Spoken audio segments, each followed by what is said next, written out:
Hello mga mare, so ito na ang part 3 ng aming libot sa Jero. At haya na nga dahil first time nga namin kaya puro daan lang ang may papakita namin sa inyo. Kinuhanan ko ang bawat sulok-sulok, bawat nakikita ko sa daan. Dito nga pala kami sa Old City. Napakaraming tindahan dito mga mare. Ang sabi nga ni Sis Rona puro souvenirs. Hindi namin mawari bakit lahat ng nakakasabay namin ay panayan takbo, parang may hinahabol sila. Is oras na nga ito mga mare, mga alas 4 na ng hapon. Pansin nga namin na sarado na nga yung mga tindahan. At dito nga sa lugar na ito na pinaniniwalaan kung saan si Jesus ay pinako sa krus at inilibing. Talaga namang nakakatindig balahibo mga mare pag nandito ka na. Kaya naiisip ko na lamang sa mga oras na ito ay napakaswerte kong nilalang mga mare. Na kahit na napakamakasalanan ko, binigyan niya pa rin ako ng chance para makatungtong dito mga mare. At kaya nilibot ko ang buong lugar. Halo-halo ng emosyon ng mga nararamdaman ko dito at mga nakapasok mare. Din nga pala ako dun sa tinatawag nilang edicule. Ito yun mga mare kung saan inilibing si Jesus at muli siyang nabuhay. Iba talaga, iba yung feeling talaga mga mare. Dahil oras na nga noong nagpunta kami dito kaya nagkaroon ako ng chance para makapasok dito. Dahil kadalasan ay napakahaba ng pila dito. At hayan, pasensya na sa malabong video mga mare kasi gusto ko talagang maipakita sa inyo kung ano yung itsura nito. At nakaka-amaze lang mga mare dahil na-preserve nila ang lugar. Ayan mga mare, ito yung spot. Ito yung itsura ng edicule mga mare pag nasa labas ka. Kaka-amaze talaga.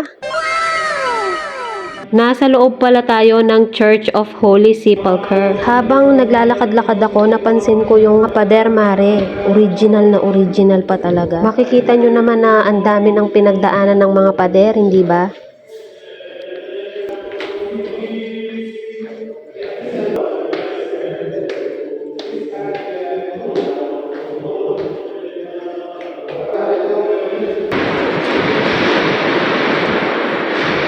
At tumakyat nga pala ako sa spot na to at ang tawag nila dito ay Calvary or Golgotha, kung saan pinaniniwalaan nilang dito'y pinako sa krus si Jesus. At ngayon, ito ang pinaka main altar nila. At ganito naman ang itsura kapag nasa taas ka. Kapag pababa ka pala ay nakakalula dahil napakakitid lang ng bawat maaapakan mo. Dahil ginabi na nga kami sa daan mga mare, kailangan na naming umuwi. Kaya nag-teleport na kami. At haya, nakasakay na nga kami ng tren pabalik ng Tel Aviv. Bakas na sa mga mukha namin ng pagod pero napaka worth it. Inaaya ko nga mag-tiktok tong kasama ko pero ayaw niya, nagtatantrums na. O siya mga mare, bye-bye!